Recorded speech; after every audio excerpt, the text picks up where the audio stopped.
இன்றைய செய்திகள். டெல்லியில் அதிரடி. பிரதமர் மோடி தலைமையிலான நிதி ஆயோக் கூட்டத்தில் 8 பக்க கோரிக்கை அறிக்கையை சமர்ப்பித்தார் தமிழக முதலமைச்சர் விஜய் அவர்கள். நீட் தேர்வு வேண்டாம். கிராமப்புற மற்றும் ஏழை மாணவர்களின் மருத்துவ கனவை நீட் தேர்வு பாதிக்கிறது என பிரதமர் முன்னிலையிலே முதல்வர் விஜய் கடும் எதிர்ப்பு. கோவைக்கு எய்ம்ஸ். தமிழகத்தின் 2வது எய்ம்ஸ் மருத்துவமனையை கோயம்புத்தூரில் அமைக்க அனுமதிக்குமாறு மத்திய அரசுக்கு கோரிக்கை. பொருளாதார வளர்ச்சி. $1.55 டிரில்லியன் பொருளாதார இலக்கை நோக்கி தமிழ்நாடு முன்னேற்றம்.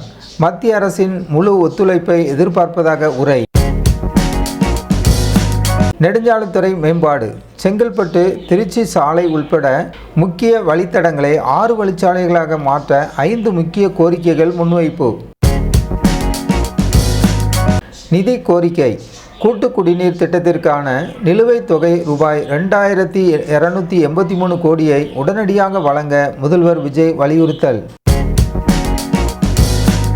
கல்வி மற்றும் வேலைவாய்ப்பு. ஆயுஷ் படிப்புகளுக்கு +2 மதிப்பெண் அடிப்படையிலே சேர்க்கை நடத்தவும், செமஸ்டர் துறையில் தமிழக இளைஞர்களுக்கு மத்திய அரசு பயிற்சி அளிக்கவும் கோரிக்கை. டெல்லியில் பிரதமர் நரேந்திர மோடி தலைமையில் நடைபெற்ற நிதி ஆயோக் ஆட்சிமன்ற கூட்டத்தில் தமிழக முதலமைச்சர் விஜய் அவர்கள் கலந்து கொண்டு உரையாற்றினார். இந்த கூட்டத்தில் தமிழகத்தின் வளர்ச்சி மற்றும் உரிமைகள் சார்ந்த பல்வேறு முக்கிய கோரிக்கைகள் அடங்கிய கிட்டத்தட்ட 8 பக்கங்கள் கொண்ட விரிவான அறிக்கையை அவர் வாசித்தார். நீட் தேர்வு மற்றும் கல்வி. அவரது உரையில் மிக முக்கியமாக நீட் தேர்வுக்கு எதிரான தமிழக அரசின் நிலைப்பாட்டை பிரதமர் மோடி முன்னிலையிலே மிக அழுத்தமாக பதிவு செய்தார். இந்த தேர்வு கிராமப்புற மாணவர்களுக்கும் பொருளாதார ரீதியாக பின்தங்கிய குடும்பங்களை சார்ந்த மாணவர்களுக்கும் எதிராக உள்ளதால் அவர்கள் கடுமையாக பாதிக்கப்படுகிறார்கள் என்பதை அவர் சுட்டிக்காட்டினார். மேலும் ஆயுஷ் மருத்துவ படிப்புக்கான சேர்க்கையை மாநில ஒதுக்கீட்டின் கீழ் 12ஆம் வகுப்பு பொது தேர்வு மதிப்பெண்கள் அடிப்படையில் மட்டுமே நிரப்புவதற்கு மத்திய அரசு அனுமதி வழங்க வேண்டும் என்றும் அவர் வலியுறுத்தினார்.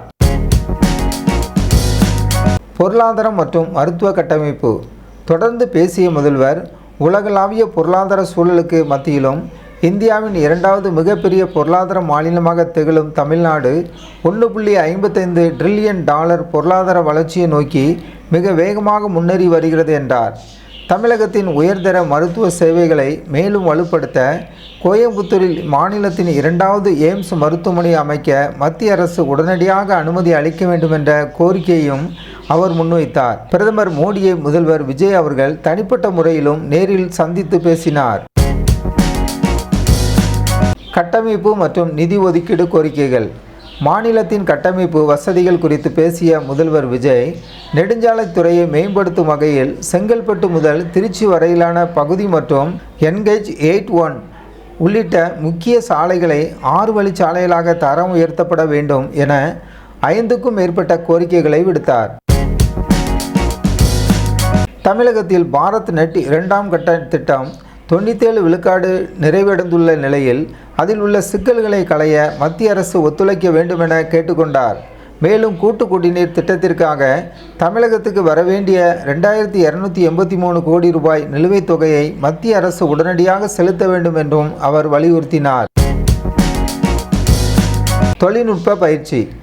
வளர்ந்த இந்தியாவை நோக்கிய பயணத்தில் தமிழக அரசு முழு ஒத்துழைப்பு வழங்க தயாராக உள்ள அதே வேளையில் மத்திய அரசிடமிருந்தும் உரிய ஆதரவை எதிர்பார்ப்பதாக குறிப்பிட்ட முதல்வர், செமி கண்டக்டர் போன்ற அதிநவீன தொழில்நுட்ப துறையில் தமிழக இளைஞர்களுக்கு மத்திய அரசு பிரத்யேக பயிற்சிகளை வழங்க வேண்டும் என்றும் அவர் தனது கோரிக்கை மனுவில் குறிப்பிட்டுள்ளார்.